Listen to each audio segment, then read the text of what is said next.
Good evening.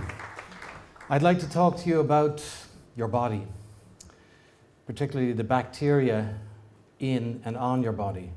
We call them microbes because you can't see them, but they're there all right. They're in your mouth, they're on your skin, they're mainly in your intestine, they're in all body cavities.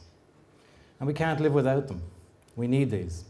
I got mine from my mother when I was born. You got yours from your mother when you were born. In fact, we come into this world sterile, and we will leave this world predominantly microbial, mainly bacterial. In fact, most of the cells in your body in adulthood are bacteria.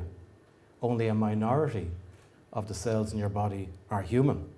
So you, in fact, are only a minority component of yourself. Now, we can't live without them. We need them.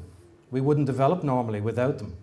Because the simple fact of the matter is that the DNA, the genes that you got from your parents, contains insufficient information for you to develop. There is simply not enough information in human DNA for humans to develop. So we need to get DNA, genes from elsewhere. Where do we get it? We get it from the environment.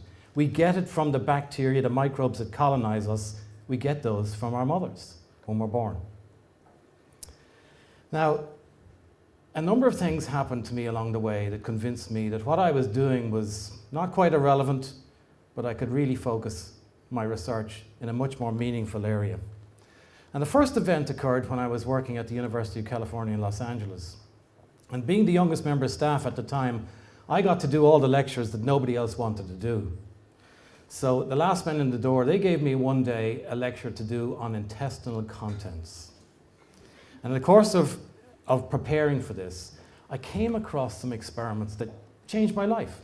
These were experiments that were done about a century ago. Experiments done on germ-free animals. These are animals that were raised in the absence of bacteria, in a cocoon, like in a bubble isolator. These animals were not normal. They had a very undeveloped immune system, poor response to stress, very poor digestive function. In fact, they had to eat about 30% more calories to maintain an average weight. So the bacteria were clearly providing nutrient signals and driving signals for the development of those animals. And the message for me was, if I was going to continue studying human systems, then I was only getting half the story if I were studying exclusively human cells and human systems, if I didn't look at the microenvironment. And the second event that changed my mind about the whole thing was the discovery that some bacteria in the gut, in the intestine, can cause disease, such as the discovery of Helicobacter as a cause of ulcers in humans. That told me that there are some diseases, the solution for which you'll never find it looking exclusively at the human. So I decided this was the area I was going to focus on. But that would have to wait until I got back to Ireland. And that chance did come. And I got the chance to hook up with some really smart people in Cork. And we went after it. We had the people, but we needed the funding. Now you can imagine at the time, this was not a fashionable area of research.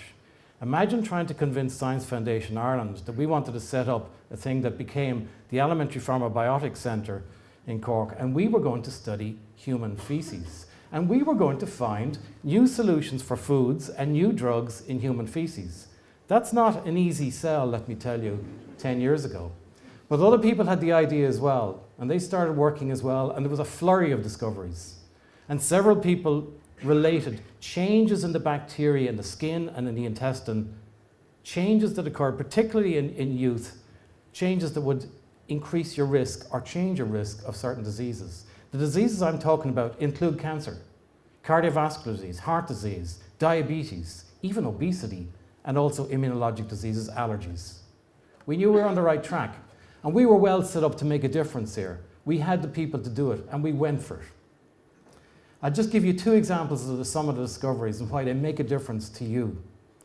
The first discovery was we actually did show that the composition, the diversity of what you eat every day, what you ate today, the diversity of what you eat has a direct impact on the diversity of the bacteria in your intestine. And that in turn relates to various health measures, particularly, for example, in the elderly, frailty, their susceptibility to inflammation, their susceptibility to infections, their independence, their general health welfare.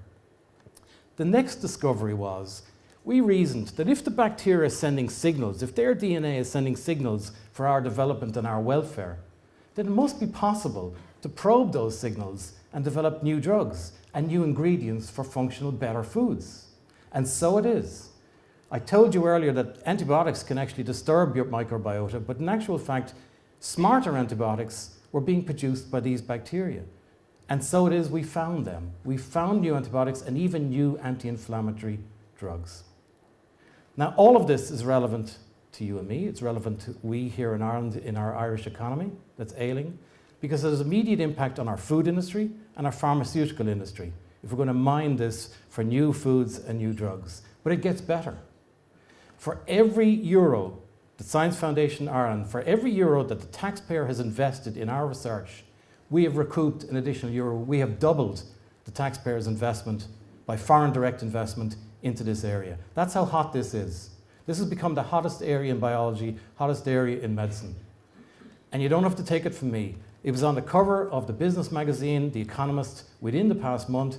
Microbes maketh man. Let me tell you, microbes made me. They made you. They made all of us.